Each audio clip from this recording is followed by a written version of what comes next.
Welcome back everyone. As you've just seen, I've pressure washed the JCB 403.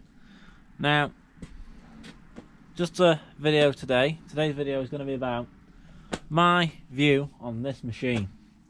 We have had this machine now for about 18 months, probably just over 18 months. August 2022 it come.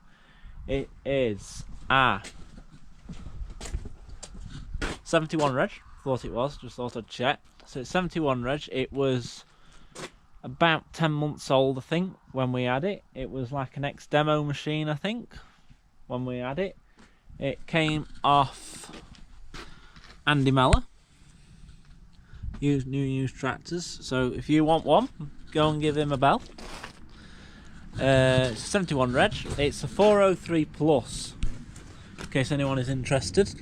403 plus. You'll see it better on this side. 403 plus.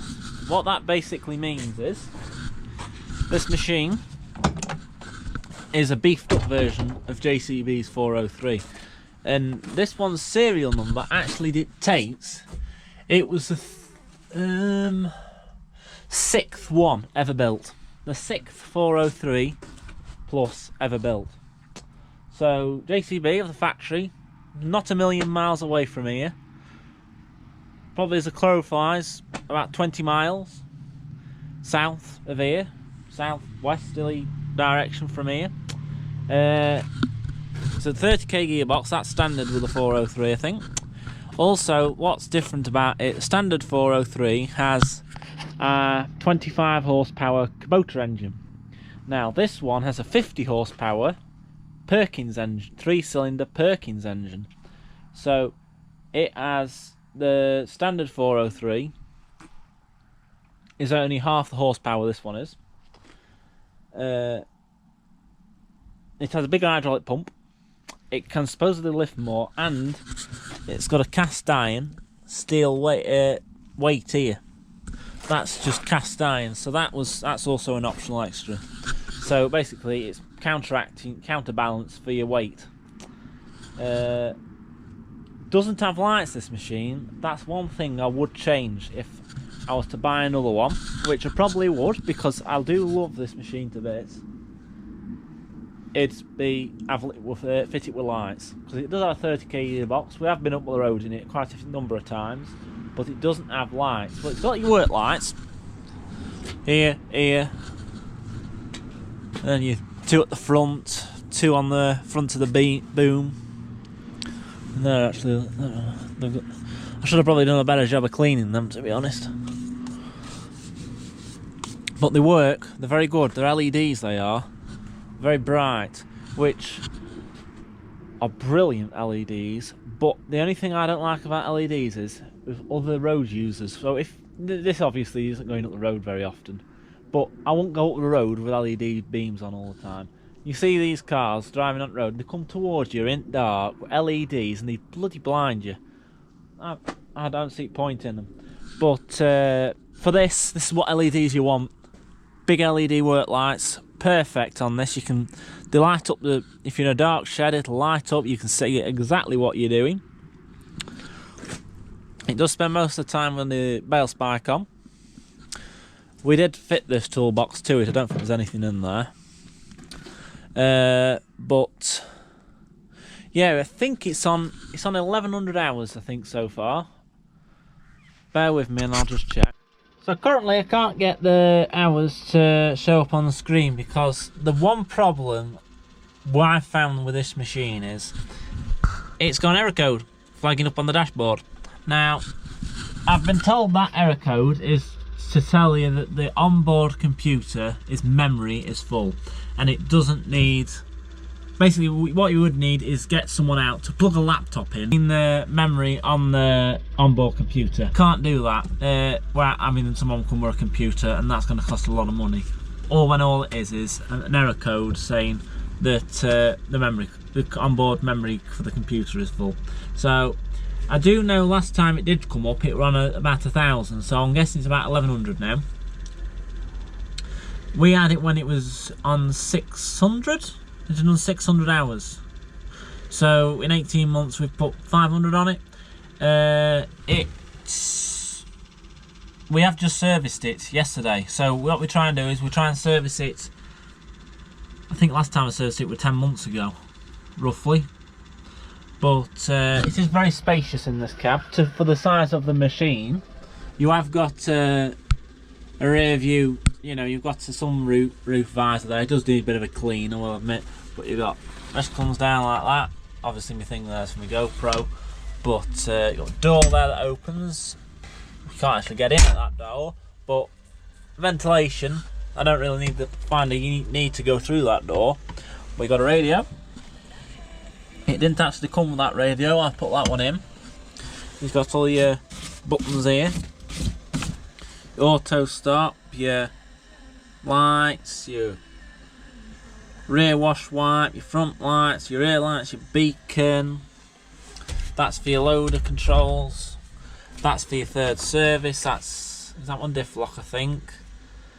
And the other one does another if you got a fourth service on it. Along with that one as well, I think that's what that one's for.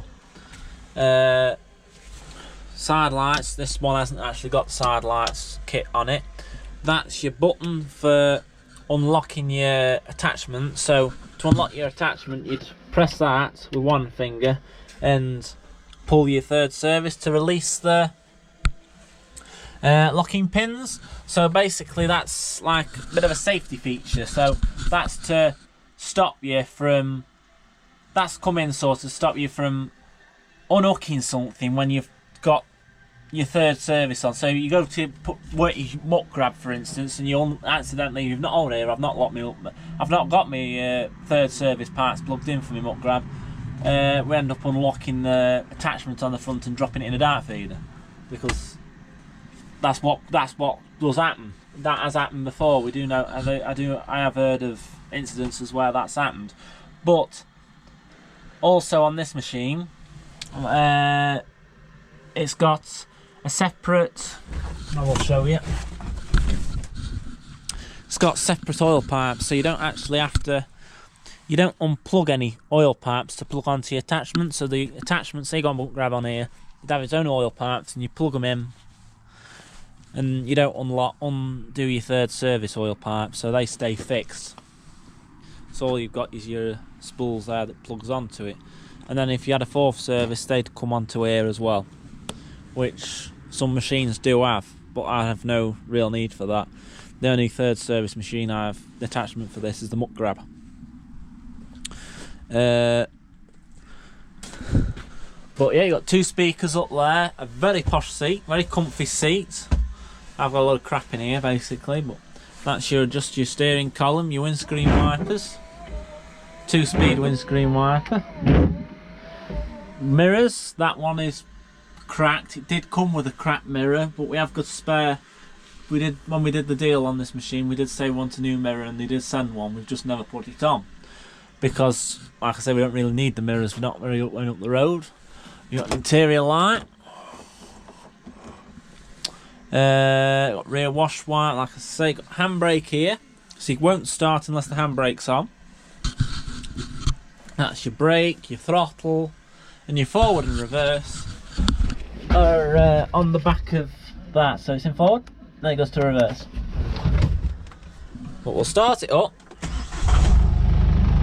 So we'll only start with that on, and it's got a very good lift on it as well. So very quick and fast. Up like that, parallel lift, then down again, and it will lock to go down as well, so you don't have to actually hold it. We've got your heater, fan and heater. So you can plug. Oh, you got your auxiliary service there, so you can plug your phone into charge while you wait, or you can plug your USB into the radio and charge it off that. And that's just telling you the information on what each thing does. It's a very basic JCB dashboard. So your fuel gauge is on this side, which just fuel up, and that's your engine temperature. But all in all, it is a very good machine. We had a Kramer 112 that this technically replaced, but we still do have the Kramer. The Kramer is only half the horsepower of this, but it is smaller.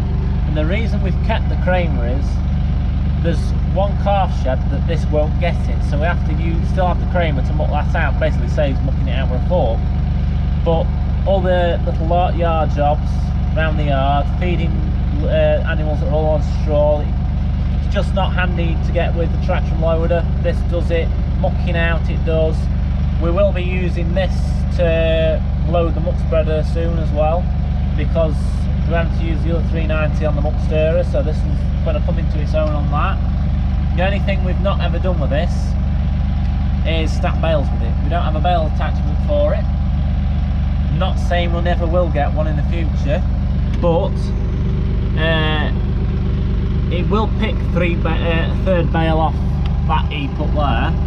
But I've never really, I think you want the benefit from a slightly longer boom if you were going to stack them, if that makes sense. You know, if you're just sticking a spike and you're trying to pull it off, if you know what I mean. But that's not to say it wouldn't stack too high and you use your tractor to stack 3 high. I imagine it would be a very good machine for stacking bales as well. But all in all, very good machine.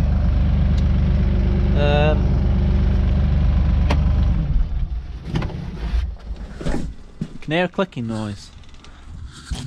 That clicking noise comes from this. That is the fuel pump. It's an electric fuel pump from what I can gather. It always clicks when it goes off. But we also done one. Where does fuel filter? No, the other fuel filter was changed. That one didn't need doing, clean. But one of the most awkward things I would say on it is probably changing the oil.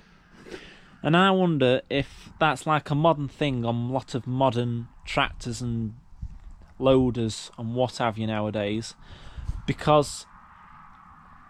mainly because it's not handy to do compared with like our older masses. Pretty simple and easy to do, changing the oil on them. This is not. You actually, to change the oil on it, you have to climb underneath, undo 4 bolts off that plate, take that plate off, and there's a little screw-on filter underneath that plate.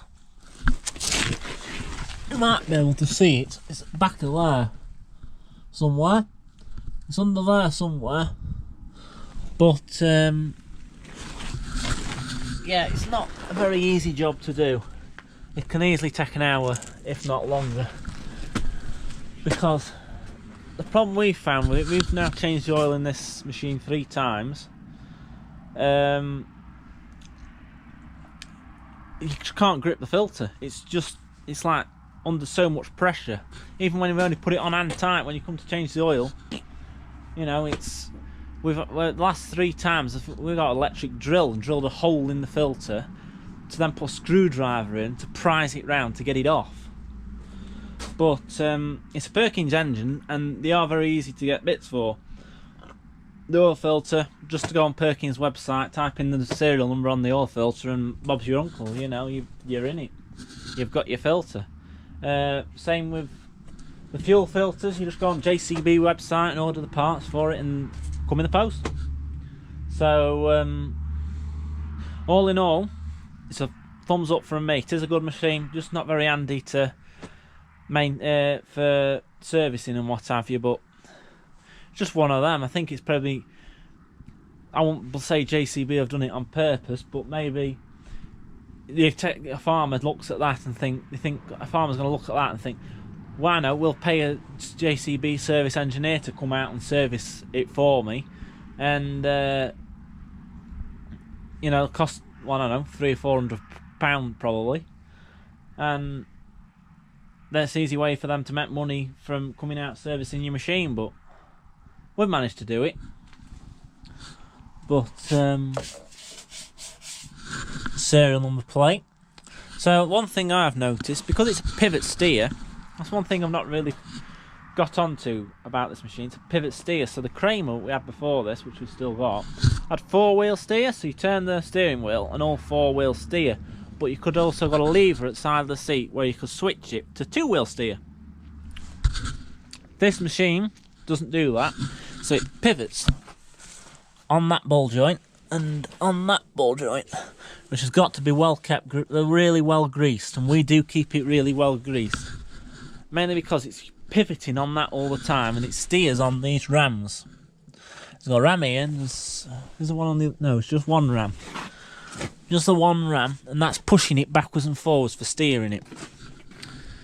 The problem with pivot steers is they've got a pretty high centre of gravity, so on bank sides not very good. But saying that, Kramer weren't brilliant either on bank sides with the 4-wheel steer, mainly because I think the thing is it's designed to have a heavy weight on the front. If you've got nothing on the front and you're going across a bank side, there's no weight on the front, so that it just rears up. Because all the weight's on the back to counteract what you're picking up. But yeah, it's pivot steer, got to be kept well greased. And one thing I have noticed, I think it's on the other side of this machine, to stop you from, well, technically, stop you splitting the machine in two, because it probably wouldn't take much to undo all that. I know it probably would, thinking about it, but it would be simpler to split a machine in two that way. And they stamp the serial number there and again there to stop you from doing that, to switch in, you know, get another 403 plus and put another front on it, if you know what I mean. But all in all, it's a thumbs up from me on this machine. It is a good machine. It is a cracking little thing. JCB really, I can't recommend. If anyone's ever thinking of getting one of these, I would go and check one out. Never had a failed problem starting or anything like that. The only thing that does concern me though is where the battery's located, because I'm told this here is your charging point for your battery of that bit. So you put your terminal on there to charge the battery. I'm told it's under there somewhere. I just really hope this machine never needs a new battery, because that will become a problem. Because I kind of see how we're going to get it out from under that cab, but apart from that, I've had no real problems apart from the error code on the dashboard. The error code and servicing it, it's been a pretty good machine. But stage 5, I think that's what stage, I think that's like the emissions, something to do with the emissions of JCB. So it doesn't have any AdBlue or anything posh like that. You go around a lot of farms now, and you'll see they have these JCB 320s and 320Ss, I think they are. We wouldn't need one that big. Honestly, that's my own honest opinion. This one does what we want it to do. Them 320s, big machines. I wouldn't get a benefit out of having that machine like I do this, if you know what I mean. I think the price tag on this, when we had it, I think brand new they were about 40k, and this one was a few grand less because it was like 10 months old. But yeah, hope you liked the video. Just a little review on this machine, because people have asked me for it. If you've liked it, give it a thumbs up and subscribe below. We'll do a tractor tour video at some point. But for us, bales, handles bales like Nautilus machine, and if anyone's ever thinking of getting one, I would recommend it. They go above and beyond. That's all I can say with these machines. I would say it's built to last. I would probably say it's built to last, this machine, because it is an epic little machine, little pocket rocket.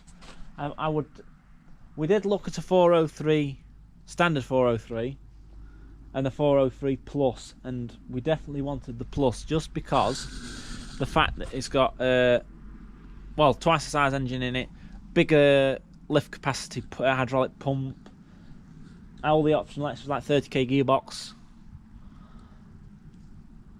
I think he's got slightly different boom on the front. So anyone that is thinking of getting one of them, I'd look at spending extra money and go for the 403 Plus opposed to the 403, the standard 403. I have heard that they do make an electric one now, so that would be interesting to know.